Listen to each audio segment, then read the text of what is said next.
Hello everyone. Here is the revision of physics numericals. So let's start with the first chapter, that is moment of force.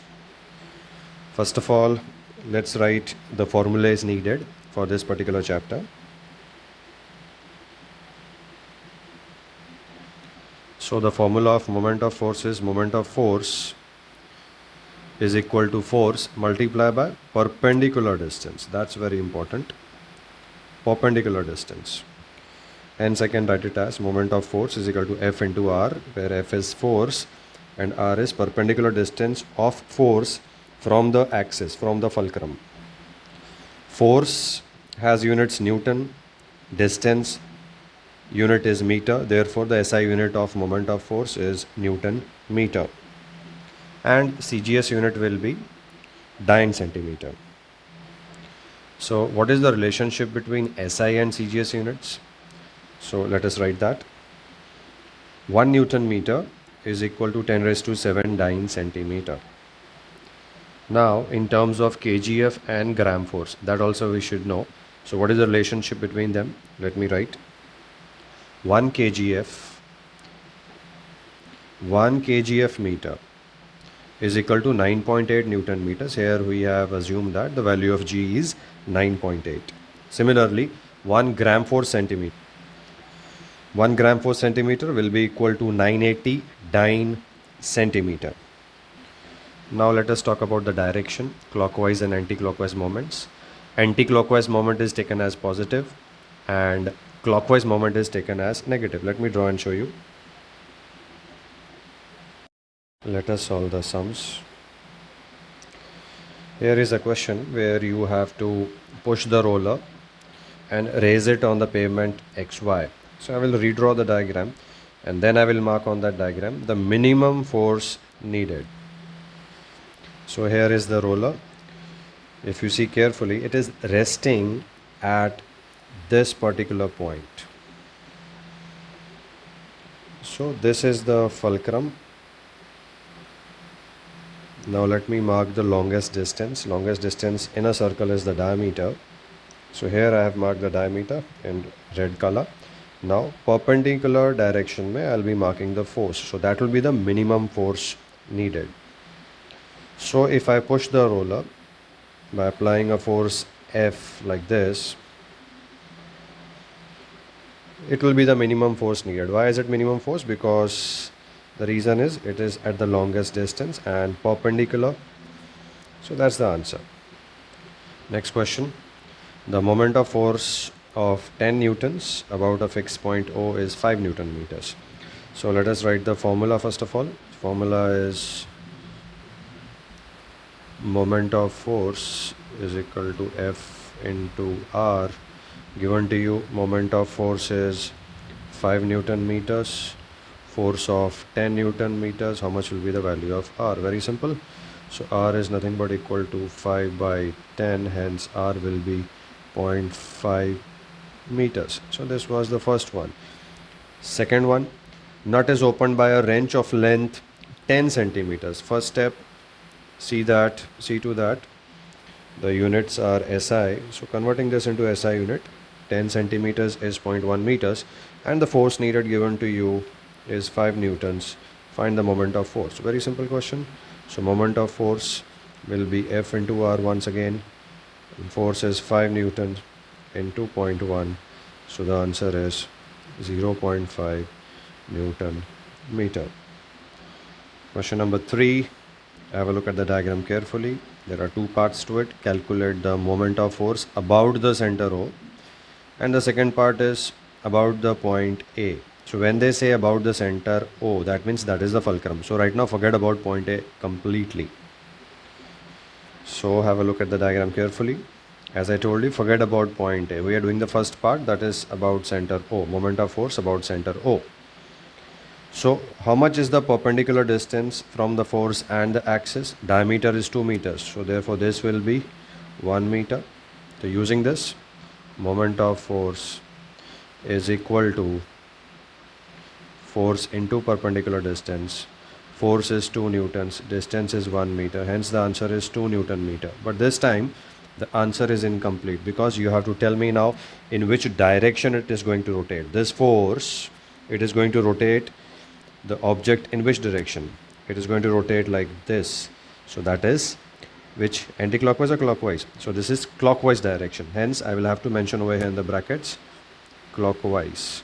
So that's the answer. Same thing once again. Now in this, you have to forget about point O. A is the fulcrum. Calculate the moment of force about point A. So how much is this perpendicular distance from A? This time it is complete diameter, that is 2 meters. Hence the answer will be moment of force is equal to force into perpendicular distance, and that will be 2 into 2, that is 4 Newton meter. This is also going to rotate in clockwise direction, hence the answer is 4 Newton meter clockwise. Have a look carefully at the next question. Three forces F1, F2 and F3 have been given to you. Perpendicular distances have been marked. Calculate the resultant moment of force.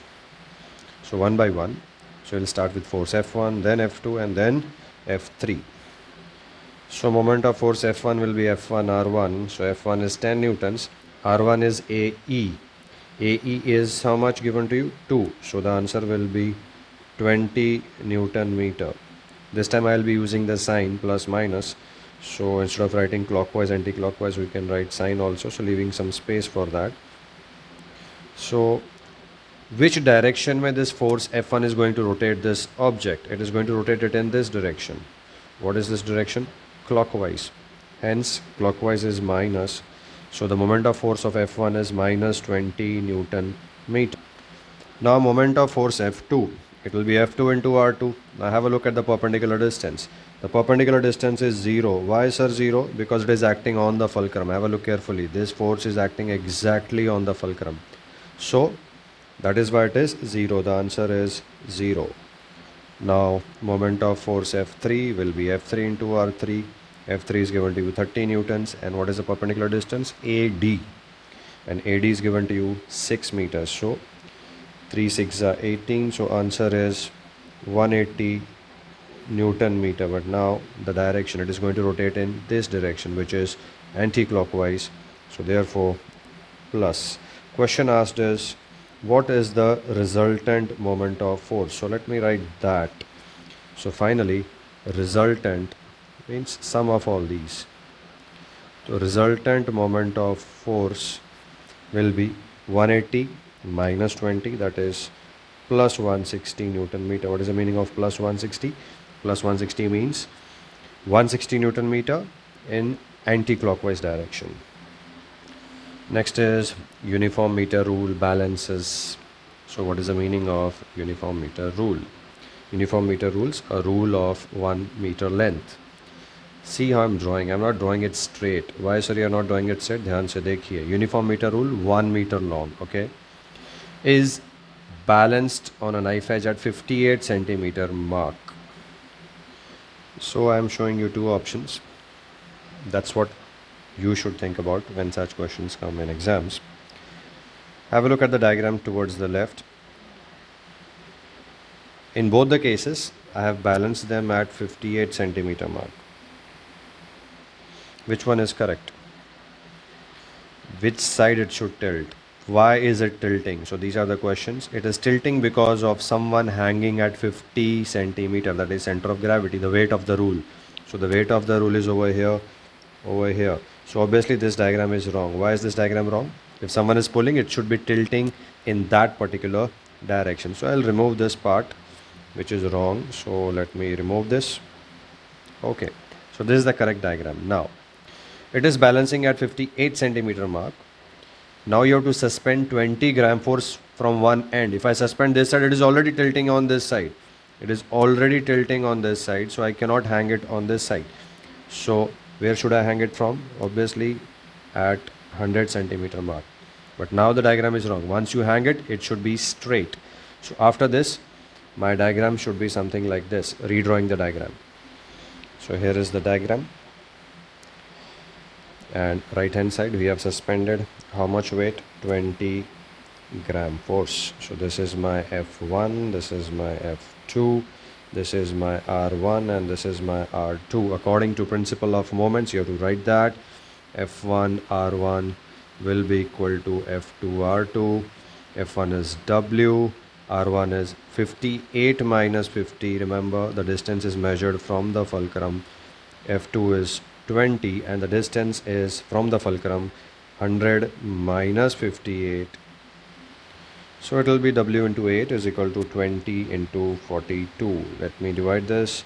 4 2s are, 4 5s are, 2 21s are. So therefore, the weight of the rule is 105. Look at the units, gram force.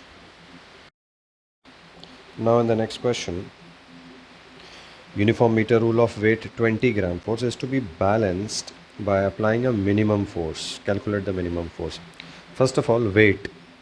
Where should we mark the weight? Always at the center of gravity. 100 ka half is how much? 50. So the center of gravity will be here. So let me mark that. That is 50 centimeters. Now the minimum force needed will be at the maximum distance from the fulcrum. So what is the maximum distance from the fulcrum? This thing. That is at the extreme end. So let me draw that force. So the force needed will be at 100 centimeter mark. This is the minimum force needed. And the weight of the rule is given to you 20 gram force. So this is clockwise moment and this is anti-clockwise moment. According to principle of moment, AM should be equal to CM. Anti-clockwise moment is F into, how much is the perpendicular distance from here till here? It's 100. So into 100, clockwise moment is 20 multiplied by, how much is the distance from the fulcrum? 50.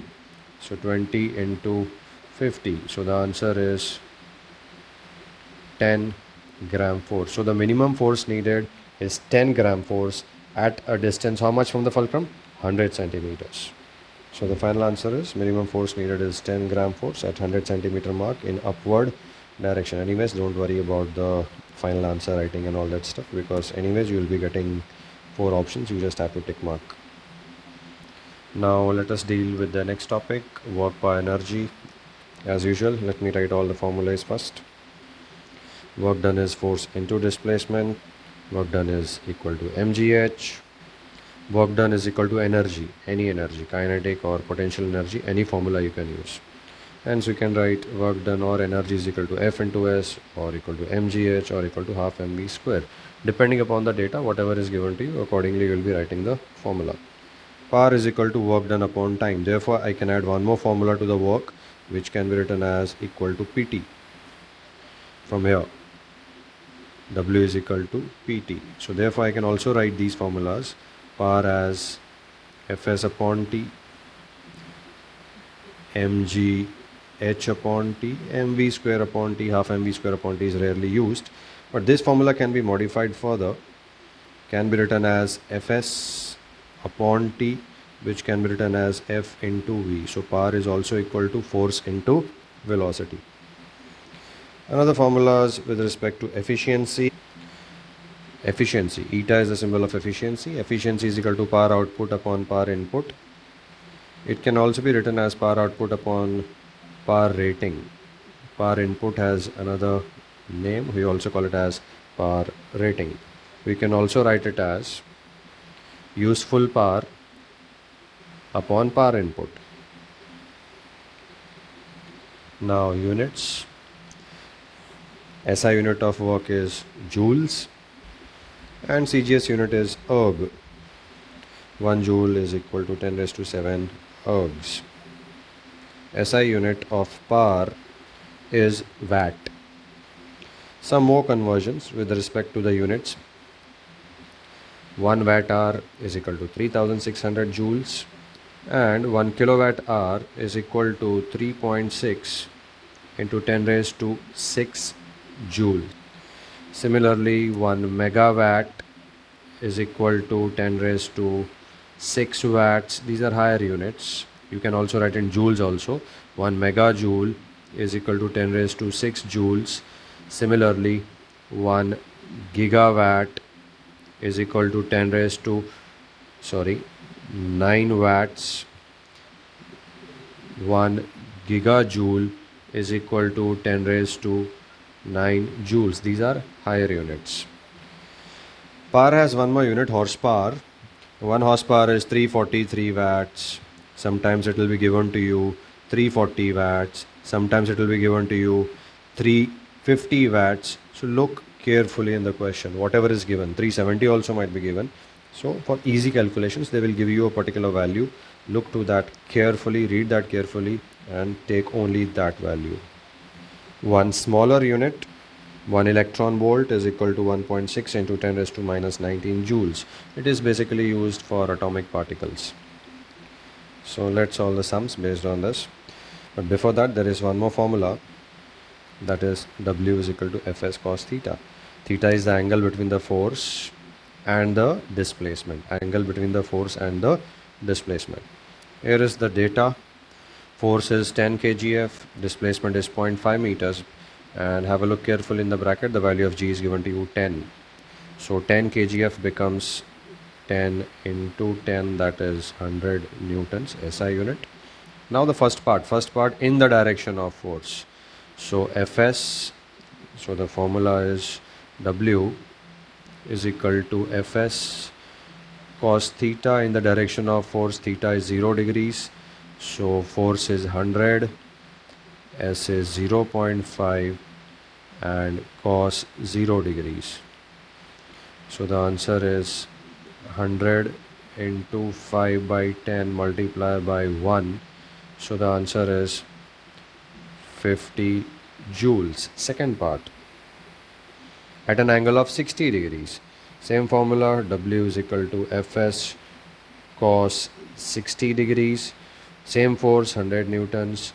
This is 5 by 10, but cos 60 is 1 by 2. So whatever you got in the previous one, half of that, that is 25 joules. And the third part says that W is equal to Fs, once again, cos 90 degrees. So force is 100, S is 5 by 10, but cos 90 is 0. Anything multiplied by 0. So the answer is 0. Students basically get confused with this type of question. So have a look carefully. Calculate the work done by force F1 in pushing the block. So when you are pushing from B to A, force is acting in the direction BA. So there is no angle needed. So solving for that. So the first part. So work done in pushing from B to A is work done is equal to force into displacement, no angle. So 0 degrees. So force is, if you want to use the formula cos theta, you can use, choice is yours. Cos theta. So F into S cos 0 degrees. So therefore force is 20 newtons, displacement is 10 meters, and cos 0 is 1. So the answer is 200 joules. Now work done against gravity, or force due to gravity, work done against the force due to gravity. And the formula for that is mgh. Mass is given. Yes, sir. How much is the mass? 2.4. G ka value I have not written over here. Say it is 10. I'll write it. Say G is equal to 10 newtons per kg. So G is 10. H is not given. Now we got stuck. This is H. So we need to find the value of H. So this 30 degrees is given to find the value of H. So I'll be using trigonometry. So that is sine 30 is equal to opposite upon hypotenuse, and sine 30 is half. AC we need to find, that is height, and AB is 10. So therefore height is 5 meters, and substitute this value of height over here. So that is 5, and the answer will be 120 joules. They can also ask you why there is a difference. 120 joules, 200 joules, because when you are pushing, you have to do some work against friction. So work done against friction will be 200 minus 120, that is 80 joules. Next question I have taken again from your textbook itself. A water pump raises 50 liters of water. Now volume is given to you. Conversion, 50 liters is not SI unit. So let me convert this into SI unit. 1 meter cube is 1000 liters. That is why and the height is given to you as 25 meters. Time taken is 5 seconds. Formula of work done, power is asked. Power is mgh by T. We don't know the value of mass, so let us calculate the value of mass using 9th standard formula. Mass is equal to volume into density. Volume is given to you 50 upon 1000, and density of water is also given to you in the question 1000. So indirectly mass is given to you 50 kg. Substitute this over here. Mass is 50 kg, g ka value is 10, height is 25, and time is 5. Hence the answer is 2500 watts. If the speed of car is halved, how does its kinetic energy change? So this is old kinetic energy, this is new kinetic energy. Old kinetic energy formula is half mv square, and new kinetic energy, we'll write it as say k dash half m dash v dash square. So a new kinetic energy is half, same mass, but velocity is half. Instead of v dash, we can write it as old velocity, that is v by 2 square. So k dash is equal to half m v square upon 4. Now half mv square is old velocity, so hence I can write it as k dash is equal to 1 by 4 times k. So that is, the new velocity will be 1/4 times the old kinetic energy. Similar question, calculate the decrease in kinetic energy of a moving body if its velocity reduces to half of the initial velocity. Just like the previous question, old is half mv square, new is k dash is equal to half m dash v dash square. Now they are saying the body is moving with the velocity half. So the new velocity will be half, mass is same, and half of that. Similar, same question, everything word to word same. Half mv square upon 4, and then I had circled this part if you remember. So the answer is the new velocity is 1/4 the old velocity, but they have this time asked one step extra. Calculate the decrease in kinetic energy. So decrease in kinetic energy will be equal to old kinetic energy minus new kinetic energy. Hence decrease will be k minus 1 by 4k. So 1 minus 1 by 4, by taking LCM you get it as 3 by 4k. Therefore the answer is 3/4 of the initial value. Next question, bullet of mass 500 grams. So mass is given to you, 50 grams, which is not SI unit. Convert that into SI unit. 50 upon 1000. So that is 0.05 kg. It is moving with the velocity of 500 meters per second. So velocity is 500 meters per second. It travels a distance of 10 centimeters, which is 0.1 meters, and comes to rest. So final velocity is 0. Calculate the kinetic energy possessed by the bullet. So kinetic energy is half into mass into velocity square, and that's 6250 joules. Second part, average retarding force. I know that energy or work done is nothing but force into displacement. Energy I have already found out. How much is it? 6250. Substituting it over here. Force is asked, and the distance traveled is 0.1 meter. So therefore 6250 upon 0.1 is the force. Hence the force is 62500 Newton. A spring is compressed by a small trolley of mass 0.5 kg. It is lying on the smooth horizontal surface, and when you release it, it will move with the velocity of 2 meters per second. So what potential energy? According to law of principle of energy, whatever is the kinetic energy, same will be the potential energy. So potential energy will be equal to kinetic energy, and that will be equal to half mv square. Substituting the values, mass is 0.5 kg and velocity is 2 square. So the answer is 1 joule. In this diagram, they have asked you calculate the change in gravitational potential energy. So initial height h1 say is 75 meters and height 2 say it is 15 meters. So therefore change in potential energy will be mgh1 minus mgh2. mg I can take common, h1 minus h2. Mass is 60 kgf. Remove f, it becomes mass. G ka value is given to you as 10. h1 is 75 minus 15. So answer is 600 into 60. So that is 36,000 joules. Second part, it says if 75% of energy in part A, so 75% of 36,000 becomes kinetic energy. Now find the speed. So 75 into 360 is 27,000 is equal to half mv square. So 27,000 is equal to half into 60 into v square. Therefore v square is equal to 900, hence v is 30 meters per